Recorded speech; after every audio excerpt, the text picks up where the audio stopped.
The first agenda that was provided was a action on the fire services feasibility study budget amendment veto. And I'm going to read, if you don't mind, the reason for the veto. We learned a good bit after going through a lot of discussion, so to speak, that our fire service rating is much better than we had really imagined, or at least than I had imagined. But I'm going to read this. During the past year, the city engaged a fire consultant to help reveal our needs relative to improving our fire service and ISO rating. The city learned at that time that although we should keep our class 4, the city should do a number of major improvements to achieve a lower class rating. The consultant recommended that 3 new stations, Laurel Canyon, Northside Cherokee Parkway, State Route 140, and the Bluffs. Upon considering how to fund such improvements, the city held a general obligation bond referendum which failed by approximately 71 to 29%. An analysis as to the cost to taxpayers prepared by the city CFO indicated that even with a bond referendum for capital cost, the overall city general fund and bond millage rates could increase taxes by 55 to 60% over a period of 5 years. With this understanding, it seemed reasonable to find the most logical funding source for our needed fire department improvements. And therefore, the fire services funding feasibility study seemed reasonable at the time.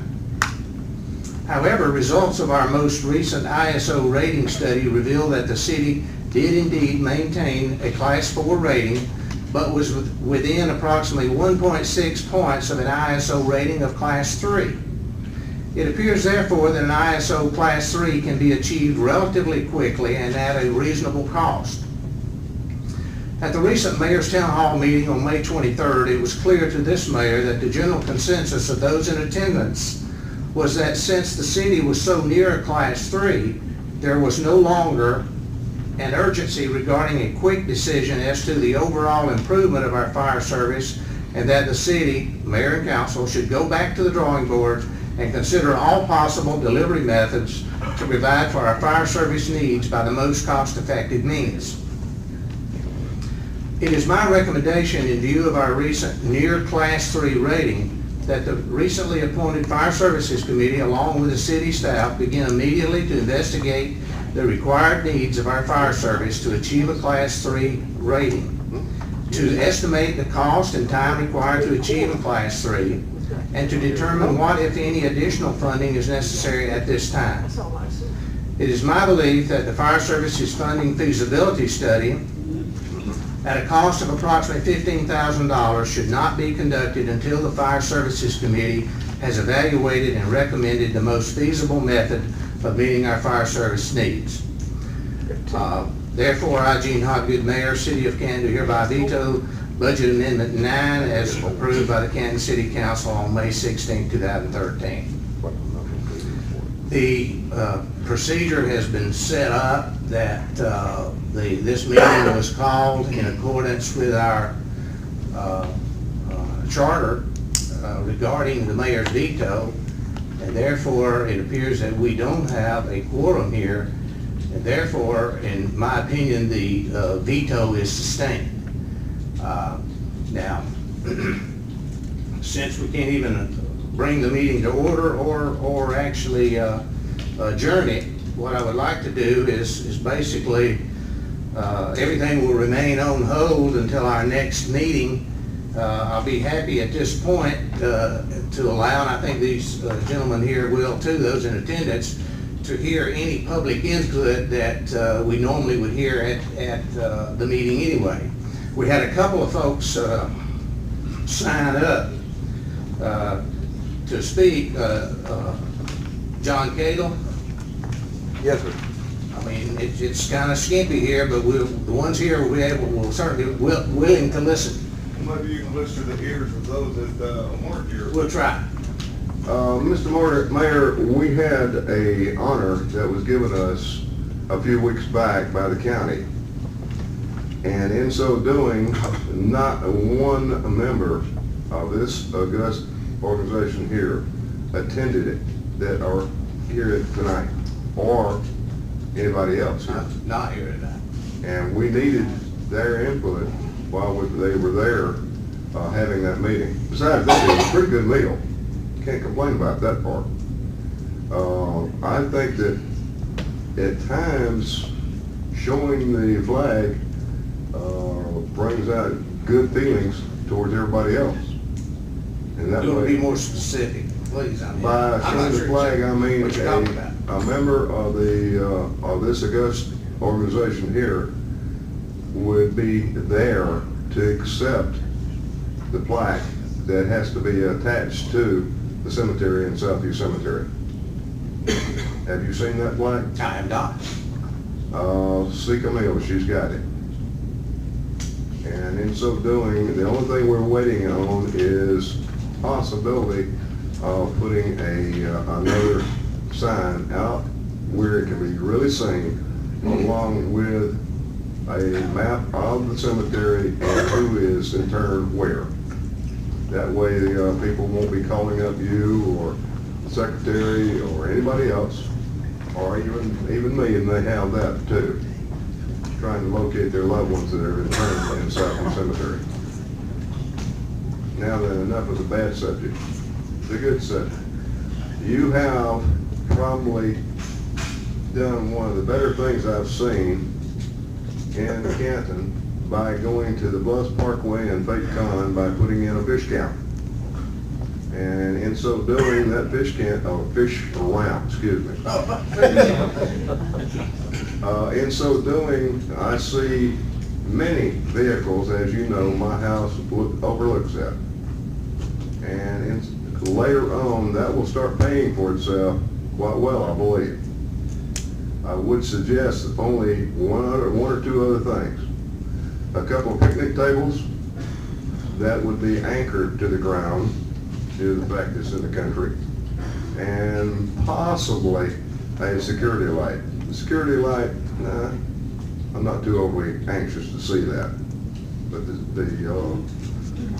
by the way, I understand that you're also going to have a ribbon cutting on the a Mercy phone system up there too. Coming up, next week? You know about that one? I don't know about that. I don't have an administrative assistant anymore, so it's really hard for me to keep up with everything. Keep up with these things. Yeah, but that's all I have to say, and I'm done. Have a good evening, gentlemen. Thank you very much. We appreciate all you've done on that cemetery work. I tell you, I really do. Dennis Stowers. Okay.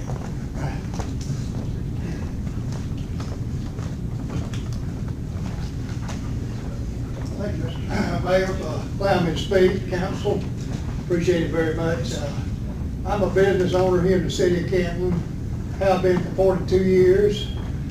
Located on the old Ball Ground Highway, which is adjacent to the Riverstone down on the river. And when Riverstone was built, they kind of neglected us and put us in a hole. We're something like 100 feet below Riverstone Boulevard. And we have been trying for, I don't know how long, to get some kind of signage, changes, maybe an overlay between the Marietta Eye Clinic and the Canton Car Place, and allow us to put some higher signs up to where we can be seen.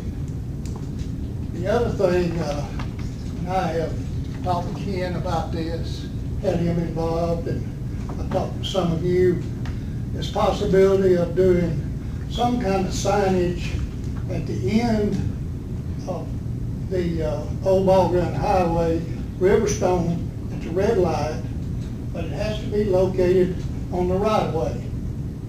There's no place to do it other than on the right of way. We could, do that on each end or one end or something. And I would hope the council would look at that, see if they can help us out in this thing some way. Like I say, we've been here for 42 years. We hope to stay here a while longer. but we need some kind of signage help some way. Thank you very much. Thanks, Dan, appreciate it. I would suggest that he makes a context Camp Canton, and Mr. Patton bring forth a recommendation to us.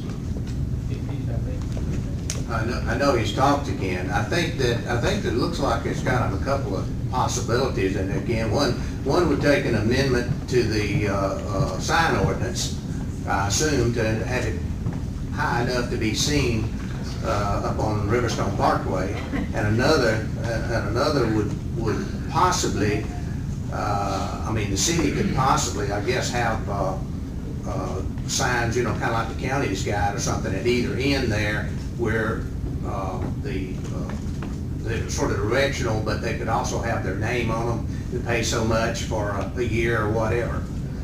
Yes, sir, Mr. Mayor, council members, Mr. Stowers with his business and some of the other businesses down there. Mr. Stowers does have an older, non-conforming pole sign. In accordance with our zoning ordinance, he cannot even really ask for a variance to increase or add to that pole sign because it is a non-conformance. Those are not allowed. One of the things that I talked with Mr. Stowers about is if the city council would consider the allowance for a monument-style sign that would be within the right-of-way at either end of Old Ball Ground Road.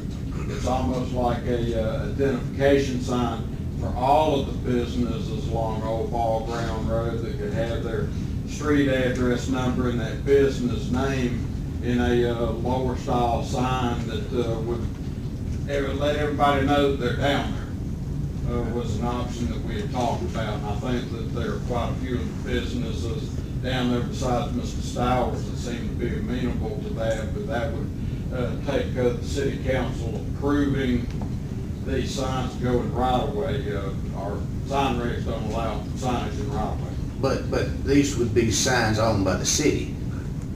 They could be. If they were owned by the city, we can do that. Yes. And I've also had some concern expressed by some of the restaurants or businesses up Reinhardt College Parkway, up and around that way, that they don't have really, there's no notice that they're up there for people driving along Riverstone. And, we've talked about that kind of sign, it's really never gotten anywhere, but, you could, if we had that kind of program, where, those that wanted to pay so much for a directional sign down on Riverstone, so-and-so's restaurant up this way, at least the people would know that were new to the area that there were restaurants in that direction as well as along Riverstone, which is pretty visible there, and it could also direct that down on the Old Ball Ground Highway. And that certainly is an option that we can explore. The county does have that sign kiosk program. Yes.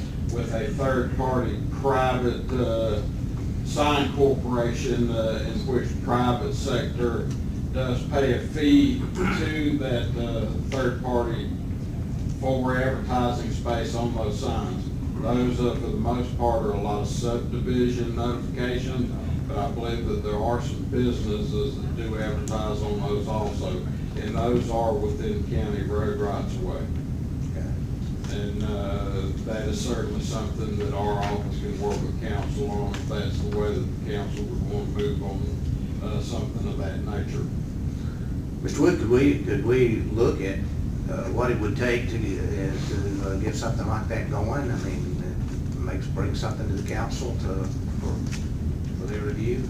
We could. I think we need to give consideration to who would qualify, and by that I mean, because when y'all were talking, I was just thinking about the number of businesses that directly front Reinhardt as opposed to those that are within those Right. shopping centers. So you couldn't accommodate everybody that you access off of Reinhardt. So we need to think about who would qualify and who wouldn't be. But certainly we'll work on that, yes, sir. You would have to think about it, you couldn't really leave somebody out, I don't think, but if they're willing to pay the money, they could get a sign, we'll just build a bigger sign. The county program is for council members on first come, first served basis as far as the space within the dimensions of those signs. there's more need, they look at locating another sign in another area to accommodate that additional request and need. Do you know how DOT handles theirs on the exit ramps? I know it's a first come, first serve as far as they have certain standards for what they put up on their signs, and yes, they How much they charge? that would be part of our research and putting a package together to come to council for consideration. We look at Cherokee County's kiosk program, GDOT and their charges. There are some other governments across the country that have programs that we would look at as well. I think one of the main things is that we want it done rather tastefully. We don't want it, something that would jump up the area or detract from, And that's why we originally talked with Mr. Stowers and some of the businesses about a brick monument style sign that almost would have a little schematic drawing showing Old Ball Ground Road and a number in each business name. If you will, think in terms of like an industrial park entrance sign that notifies all of the businesses that are within that park. One other thing I'd like to say, Mr. Mayor, is that, he said it's a non-conforming sign. Certainly it was when we put it up, and how this ordinance. Yeah, it was That's why conforming at the non-conforming. Well, is that sign gonna be better than, if we did one like that, is that gonna be better than what you already got? Well, to me, they can't see the sign that it is, where it's Well, at. it'd be better then. It'd be better, no question. Either way, it'd be better for us. Thank you very much. Okay. All right. Yeah, there was quite a number of items, as you can see on the agenda there, that unfortunately, if either the council member would like to discuss any of those, just for discussion purposes, yeah. We have somebody else? Was Mr. Latimer gonna talk? Was he asked for? Well, no, he had asked about moving him on the agenda. Oh, okay. And that would take, of course, a vote to I was thinking move he. him up on the agenda. Okay, yeah, I was thinking he wanted to do. I would, it's something I don't want to miss out on. I would like to introduce Matthew Thomas. Yeah. He's hiding behind Ferris back there. Matthew, we want to welcome him. He is the recently hired and new Economic Development Director for the City of Canton. And we certainly want to welcome him. And if he'd like to say something, we certainly, what's left here, we'll listen. Thank you, Mayor. Thank you, Councilman, Mr. Wood. Thank you for the opportunity. This is my third week as the city's new Economic Development and Main Street Coordinator. As of right now, spending a lot of time doing some research about the community, about our economic pluses and minuses, and how we add to those pluses and hopefully take away from those minuses. Just an overall community assessment. It's been great so far, the people that I have met, and I am looking forward to working with Cantonians, as Canton businesses, Canton citizens, and we have so much potential here that is yet to really be realized and capitalized on. Our story has yet to have been told, and with so much potential investment coming into town and a lot of growth taking place around us, I think we're at a great time in our city's history to really grab a hold of that, tell our story, and grow the city of Canton. So thank you. I'm looking forward to working with you all. We appreciate it. Thank you.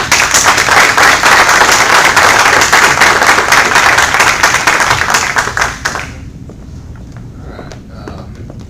Does any council member have any item they particularly just wanted to discuss? If not, I guess that our meeting is over. We can't adjourn it because it takes a vote to do that. No meeting. Hopefully we'll have a full house next time.